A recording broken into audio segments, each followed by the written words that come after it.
Hello বন্ধুরা, মিঠুস ক্রিয়েশনের আমি মিঠু আবার এসে গেছি তোমাদের সামনে আজ একটি নতুন ধরনের ভিডিও নিয়ে।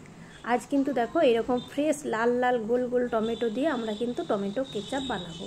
কিভাবে বাড়িতে টমেটো কেচাপ বানানো যায়, কিভাবে সারা বছর সংরক্ষণ করে রাখা যায়, তারই কিছু ট্রিক আমি কিন্তু আজ তোমাদের সঙ্গে শেয়ার করছি। তো প্রথমে দেখো এরকম 4 টুকরো করে আমি কিন্তু টমেটোগুলোকে কেটে নেব এবং যে মাঝে সাদা অংশটা আছে এটা খুব শক্ত হয়, ওটাকে আমরা কেটে কিন্তু বাদ দিয়ে দেব। তারপর কিন্তু আমরা অল্প নুন দিয়ে এটাকে প্রেসার কুকার একটা সিটি নিয়ে নেব। তো দেখো এর সঙ্গে আমরা কিন্তু কয়েকটা কাঁচা লঙ্কা, 2 টুকরো আদা, কয়েক কলি রসুন এবং 2টো পেঁয়াজ এবং 1 টুকরো বিট দিয়েছি। বিটটা দিলে কি হয়, বাইরের থেকে এক্সট্রা করে কাশ্মীরি লঙ্কা দেওয়ার দরকার হয় না, এতে কালার খুব সুন্দর আসে সসের, সেই জন্য আমরা কিন্তু এখানে বিটের টুকরো ইউজ করেছি। যারা এখানে কিন্তু পেঁয়াজ রসুনটা খেতে চাও না তারা কিন্তু স্কিপ করতে পারো। কুকারের মধ্যে না জল দিয়েই দেখো টমেটোগুলোকে ঢুকিয়ে অল্প নুন দিয়ে দেবো।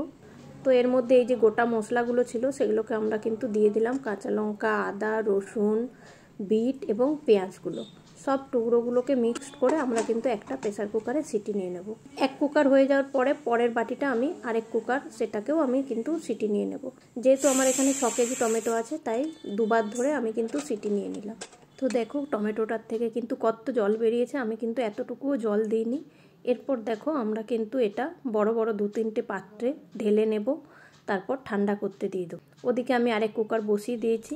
তো আমার এদিকে দেখো ঠান্ডাও হয়ে গেছে। তারপর টমেটোগুলি দেখো যখন ঠান্ডা হয়ে যাবে, মাঝারি সাইজের যে গ্রাইন্ডারের জারটা আছে ওই জারটাই করে আমরা কিন্তু একটা খুব ফাইন একটা পেস্ট বানিয়ে নেব। তো আমরা কিন্তু আধা আধাই নেব, ফুল নিতে যাবে না বন্ধুরা। ফুল নিতে গেলে কিন্তু পুরো চাপা খুলে চারিদিকে ছড়িয়ে যাওয়ার ভয় থাকে, সেই জন্য আধা আধা করেই নিয়ে তোমরা কিন্তু এই ধরনের একটা ফাইন পেস্ট বানিয়ে নিতে পারো। তো তারপর দেখো বড় বাটির মধ্যে ঢেলে আমরা কিন্তু বারবার ধরে অল্প অল্প করে নিয়ে পেস্টটা বানিয়ে নেব।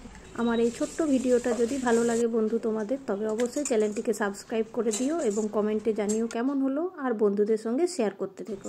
এদিকে দেখো আমি এই ধরনের একটা বড় যে স্টিলের ছাঁকনিগুলো হয় সেই ছাঁকনিগুলো নিয়েছি এবং নিচে একটা ওই মাপের বাটি রেখেছি।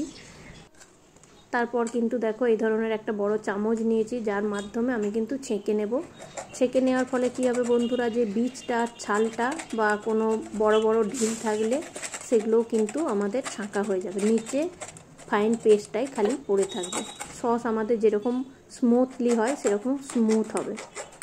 তো তোমরা চাইলে এইটাকে আরও যে ফাইন ছাঁকনিগুলো হয়, মানে আমার ছাঁকনিটা একটু বড় যার জন্য একটু ছাঁকনির ছিদ্রগুলোও বড় বড়, তোমরা চাইলে আরেকটু ছোট ছিদ্র যে ছাঁকনি হয় সেগুলো দিয়েও ছেঁকে নিতে পারো। তো এইভাবে বারবার ছেঁকে ছেঁকে আমরা কিন্তু দেখো এই ধরনের পেস্ট রেডি করে নিয়েছি। বাড়িতে যদি বাচ্চারা থাকে তো এই টমেটো সস তোমরা অনায়াসে তাদেরকে দিতে পারো। পুরোটাই কিন্তু দেখো আমাদের ছাঁকা হয়ে গেছে এবং ছালটার বীজটা দেখো এতটা বেরিয়েছে। এটা কিন্তু তোমরা চাইলে রোদে শুকিয়ে নিতে পারো, তারপর গুঁড়ো করে কোনো কন্টেনারের মধ্যে রেখে দিতে পারো, ওটাকে কিন্তু তোমরা টমেটোর পাউডার হিসাবে ব্যবহার করতে পারো। আমরা কিন্তু টমেটোর পিউরিটাকে দেখো গ্যাসের মধ্যে ফুটতে দেব। আর এদিকে দেখো আমি কিন্তু কিছুটা তেঁতুল নিয়ে নিয়েছি, যেটা একটু জল দিয়ে পাতলা করে গুলে নেব এবং ছাঁকনির সাহায্যে আমরা কিন্তু কাঠটাকে বের করে নেব।